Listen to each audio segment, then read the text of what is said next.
Go. Welcome to Her Voice Unleashed. We are dedicated to restoring balance in the world by empowering women to stand up, speak out, and boldly pursue their dreams. I'm Nikita Sharma, certified trainer, and with me here is I'm Amita Kumar, physician and life coach, and together we're breaking through societal norms and stereotypes while guiding you in nurturing your physical, mental, and spiritual well being. All right. What do we have lined up for today? So today we have age is just a number and how to age gracefully and just inspiring stories. So it makes sense to start in chronological order, I feel like. Fine. uh, Even though usually the elders go first. No, But please. no, we're going to talk a lot about prevention, menopause, hormones, all that kind of stuff. So this is a really, really important topic and this is just, yeah, I feel like very popular right now as well, too. Yeah.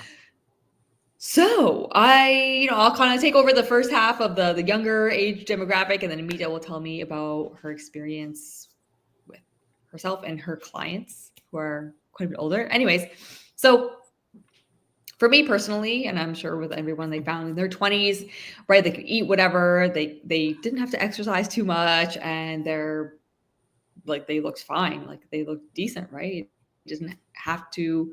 It wasn't something that was required to put so much work into. But yes, around the like 28 to 30 range, myself included, I start to feel my body getting slower, like stiffer, and starting to hang on to just weight that I never had before. And so, me being a fitness enthusiast already, like I started on the weights when I was like 18 years old. So it's something I've been consistent with, but I still found at around 30, I started to pack it on much easier. And literally within a year, like I will still find my weight fluctuates like up and down, even though I am consistent with the gym. So it's a lot more delicate now. However, at the age of 30, it's so important for us women out there to, if you haven't started weight training, to definitely start, because after the age of 30 we begin to lose muscle mass. And if you have a really bad, I believe it's called sarcopenia. Doctor, can you confirm? Osteopenia? Sarcopenia. What is sarcopenia? uh Sarcopenia, the one that where like you lose muscle mass at an abnormally Oh, high yeah. rate. Okay. So, sarcopenia. Sarcopenia. There we go. Okay. There we go. Okay. And then osteoporosis is the bone Yeah. degradation. Yeah. So after the age of 30, we begin to lose muscle mass at 5% for every decade. Now, what does this mean for you and your metabolism? Because that's what it's directly how it affects you. With less muscle mass, your metabolism, your metabolic rate, which is the rate at which you burn calories, will slow down. Because what does muscle need to survive when it's on your body? I'll ask you, Amita. What does muscle need? Oxygenation? I don't know. You're gonna give me the very technical answer. Oh, Yeah, okay. I'm yeah. like, For sure. But it needs energy, like oh, calories, mainly protein to survive, and then of course muscle stimulus through working out.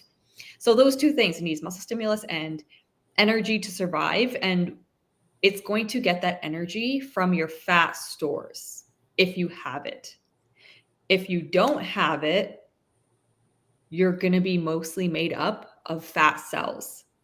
And fat cells take up twice as much space on your body as muscle mass. So you're going to look fluffier, you're going to feel heavier, you're going to be heavier, and you're going to weigh more.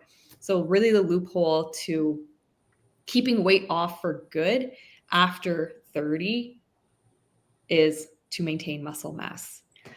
That's that part of it, but there's also the bone density and osteoporosis side of things. So women, we lose that bone density very, very quickly. Most humans do after age 30 as well. The only way to get it, maintain it, is through strength training. Okay, vitamins, supplements, minerals, bullshit. Like, they don't really work. Well, not entirely, but yes. I mean, it's not going to build it. You have to have calcium and vitamin D, of course, to maintain bone density, but you're correct. Weight-bearing exercise, not walking, weight-bearing exercise. And I'll go into more detail about what that means. Exactly. Yeah. Like, hopefully you're eating a whole foods, healthy diet as well, but that's, if you're doing it correctly. Anyways, so that is the main thing. And a lot of women clients that come to me when they're about 35, 40, and they're like, oh, my hormones are out of whack. Hormones are out of whack. I ask them all my questions, and it's really just that they're not strength training. They've lost all their muscle mass. So their metabolism has shut down. So we need to fire it back up.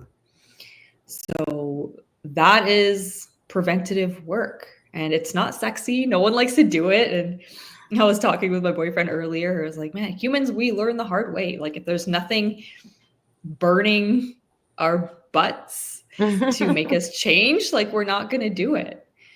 But if you can learn to enjoy the exercise and make a game out of it, it can really, really be life-changing. So, Amita, why don't you take it away for... Okay, so I'm going to try to stay on topic. Age is just a number. I have lots to say about osteopenia, osteoporosis. Actually, as a woman physician with lots of women patients, I've done lots of preaching about weight-bearing exercise way before I even was out in practice on my own. We learn all about osteoporosis, which actually happens to thin women more commonly than overweight women. So now we have this catch-22. I'm trying to be thin. I'm trying to be fit. I'm in my 20s. And then you're like, oh crap, I'm not doing any weight training. And then in our 40s, the thinner we are, actually the more rapidly you lose bone density. So even, double the reasoning. So bone density is directly related to weight bearing exercise. Also, it's genetic. Also, if you're smoking, you should quit. But smoking 2024. Smoking causes osteoporosis. So that's my small blurb on osteoporosis, because once you get osteoporosis, it is really, really hard to reverse, if possible at all. It is an extremely slow process, and it usually takes decades. So you really, really have to prevent getting osteoporosis. That's the key there. So as far as age as a number, I'm about a decade older than Nikita, and about 3 decades younger than most of my patients, right? So I kind of forget that I've been their doctor for more than a decade. So I still feel like I'm in my early 30s. Interestingly, they also feel like they're in their 50s and 60s. They don't feel like they're in their 70s and 80s. And honestly, the ones that don't feel it are the ones that are most active, and the ones that are most active are the ones that don't feel it. And I say that on purpose because it really goes hand in hand. If there's any older listeners like me, 40 something and above, you know what I'm talking about. We kind of have lost track of how old we are. When I was 20 something years old, I remember thinking to myself, when I start referencing things that happened by what year they happened and not how old I was, I'm officially getting old. But it's true. But I don't know how old I was. I reference things by the year it happened, but I'm like, well, I guess I must have been 31, but I don't feel different than I was when I was 31. I look a little different than I was when I was 31, 2 kids and probably at least 8 to 10 pounds heavier, but in a different way. Honestly, I think I've had this conversation at least once every clinic day. I just had it with one of my patients yesterday. She was 46, 47. This whole perimenopause thing is real, as most of you probably know, but I am finally officially accepting it as a reality. It's not well described in medical textbooks. It's not well discussed. We really don't discuss it much. We haven't discussed it much. And it doesn't help that hormones were so controversial for a while, right? So perimenopause is real. Perimenopause makes everything go a little saggier, makes you gain a little extra weight. I think it's just also part of being one more decade older. And like you said, Nikita, like just the metabolism is starting to slow down. But a lot of it is also psychological. And I say that because if I'm 5 or 10 pounds heavier than I was 10 years ago, but I am telling you, I do way more weight training. Well, I did 0 10 years ago. I do way more weight training and I eat actually consciously most of the time. Then that's it. I am healthier. And I'm no longer using the number on the scale as a measure of health.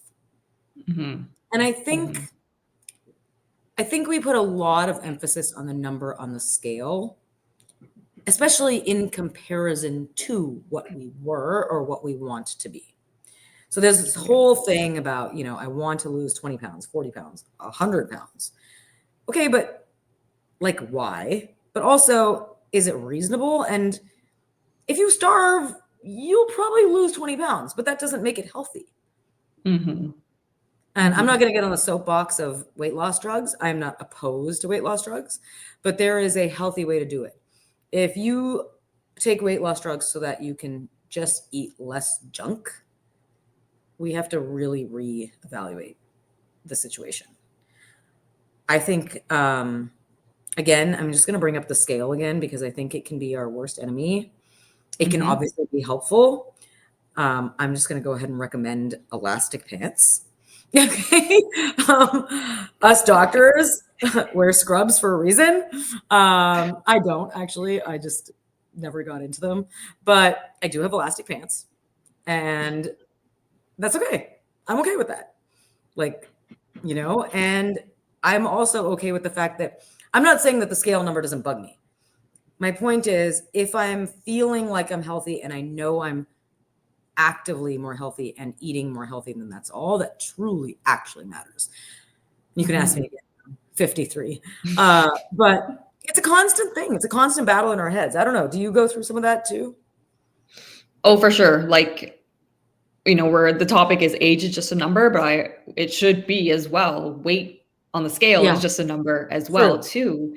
Because there are 4 units of measurement that I use with my clients. And yes, weight is one of them, but weight is just like a general benchmark number, measurements as well, right? Because you can be 140 pounds heavy with a lot of fat, or you can be 140 strong pounds, great, back muscles, great glutes, a small waist, but powerful. So it's very different. And then how your clothes fit is another unit of measurement. And your strength, actually how much can you lift in the gym? How far can you run? How long can you hike? Those kind of things that are not indicative of the scale. So yeah. I love that. I think that's great. I know we started as age as just a number, but honestly, the number on your scale is also just a number.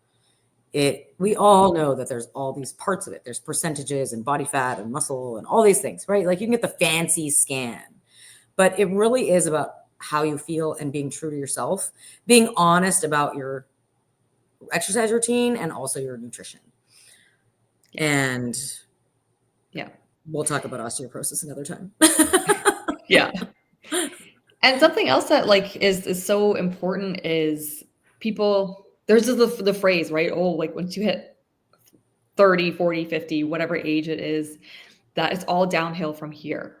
And your life is literally what you think of it. And so if you are in that mindset, if you're around people that have that mindset as well, that's going to become your reality, right? But my mentality has always been, I'm going to be a ripped old grandma. I'm going to be doing all this stuff when I'm 60. And I have continued to hold that belief. So I continue to challenge myself in the gym. I continue to think and believe that I can get stronger. And I am.